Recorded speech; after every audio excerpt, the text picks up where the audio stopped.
Hammer fans, your boy Aqua is here. Space Wolves are behind schedule. There's been some technical issues.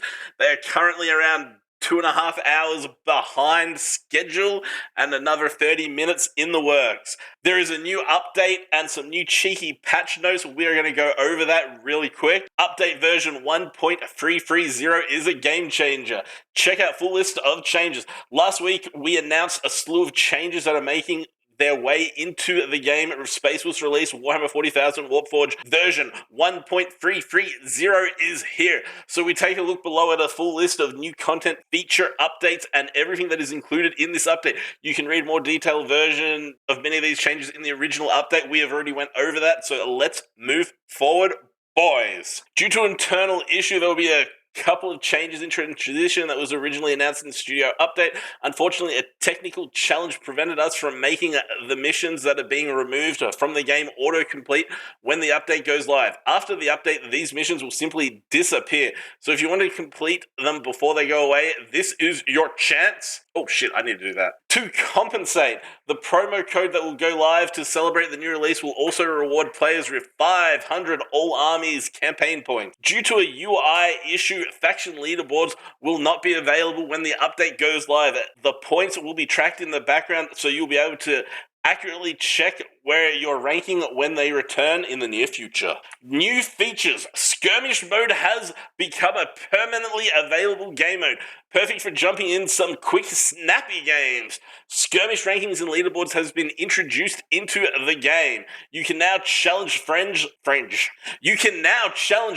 to skirmish matches. A collector level has been introduced to player profiles. This collector level is increased by collecting new cards and visually upgrading them in the Forge. I wonder if this means there's going to be new visual updates. They released this image and it's moving, and I believe this could mean animated warlords could be coming to the future as an alternative art. Potentially, maybe Forge upgrades. I'd like this. Moving on. All Army campaign points are the new currency that allow you to progress any campaign in the game. Daily missions and challenges will now give All Army campaign points instead of faction-specific ones. Players can stock up to 2,000 All Army campaign points at a time. Players can go over the limit by claiming a reward that takes them over 2,000 points, but the game will prevent them from claiming more campaign points until they make space for them. Premium campaign daily bonuses still grant faction-specific campaign points. Changes to the core game. All Warlords' base health has been reduced by 10 to align with skirmish rules in classic matches. Warlords will receive plus 10 bonus health, so your current classic decks will perform just the same. We already went over this before. These changes aren't new.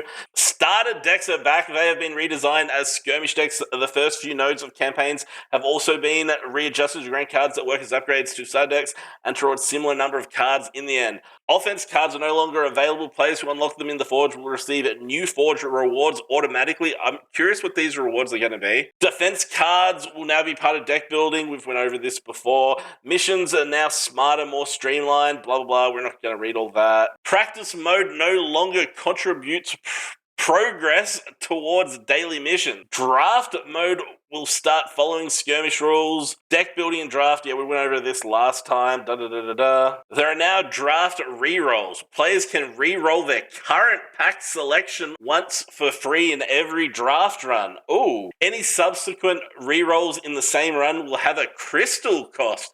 That's new. We haven't been over that before. Practice can now be played in skirmish mode and classic mode. Oh, that's good to know. Changes to the new player experience. The tutorial and early progression will be redesigned with skirmish mode in mind. First, faction selection will be limited to 4 factions that we feel are better suited to start the game: Ultramarine Orcs, Black Legions, and the Necrons. New accounts will not be able to see classic mode at the start of the game.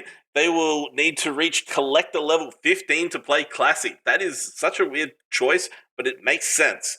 Get new players into some snappy, quick gameplay. I think it is good, personally. I just hope when they start, it'll have like a little pop-up saying you need to reach level 15 to play full deck mode, just so that they know that there is another game mode coming in the future for them to play if they have not seen any footage of the game up to then. Balance update. With this update, we're also introducing a number of balance changes focused on adapting functionality of two faction mechanics only for skirmish and slowing down Sisters' prowess after last month's buffs.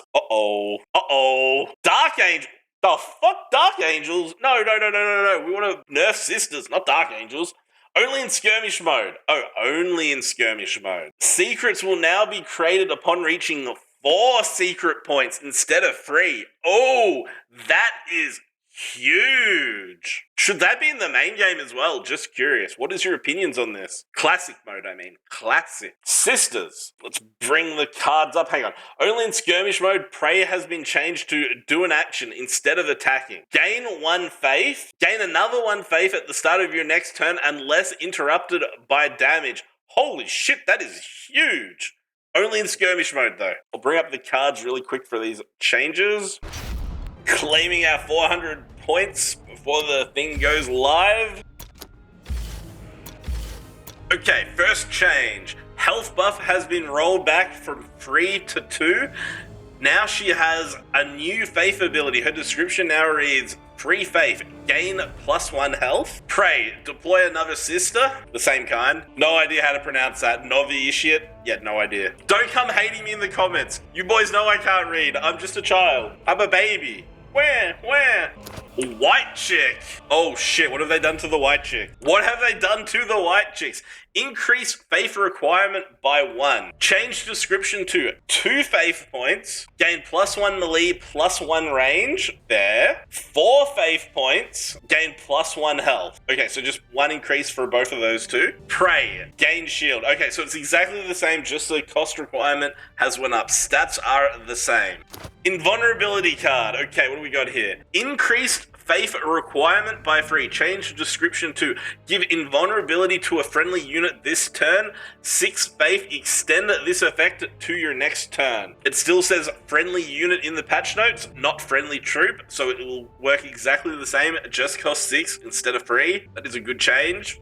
Now, Erica has got a cheeky nerf. Increased the faith requirement by 1 and 2. Change description. Deal 1 damage. 4 faith points. 4. Deal an additional 2 damage. 9 points. Stun the target. These updates will go live, blah, blah, blah, roughly 30 minutes from now. Thank you for watching, boys. Thank you for being here. That is all we got for now. I'm going to try to smash out as many videos as I can before I fall asleep. Catch you in the next one. Accra out. Peace.